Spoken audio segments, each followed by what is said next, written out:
Hortus Malabaricus എന്ന Latin ഭാഷയിലെ അപൂർവ ഗ്രന്ഥത്തിന് കാരണമായത് ഈ സെമിട്രിയാണ്.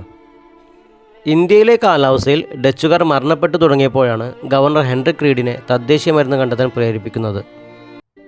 1726 കൊച്ചിയിൽ ഡച്ച് സെമിട്രി നിർമ്മിക്കുന്നത്. നിലവിൽ തിരിച്ചറിയാൻ കഴിഞ്ഞ 13 ഡച്ച് ശവകുടീരങ്ങളിൽ ഏറ്റവും പഴക്കമുള്ളത് 1784 ഡച്ചുകാർക്ക് ശേഷം എത്തിയ ഇംഗ്ലീഷുകാരും ഈ സെമിട്രി ഉപയോഗിച്ചിട്ടുണ്ട്.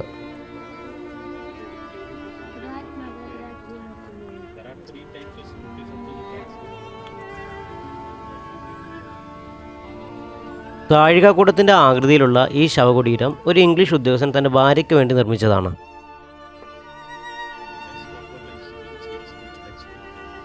തിരിച്ചറിഞ്ഞ ഡച്ച് ഇംഗ്ലീഷ് ശവകുടീരങ്ങൾ മാറ്റി നിർത്തിയാൽ അജ്ഞാതരായ അനേകം ശവകുടീരങ്ങൾ ഇവിടെയുണ്ട്. ആകെ 104 ശവകുടീരങ്ങളാണ് ഇവിടെയുള്ളതെന്നാണ് കണക്കുള്ളത്. ഈ സെമിട്രി CSI ചർച്ചിൻ്റെ നിയന്ത്രണത്തിലാണ്.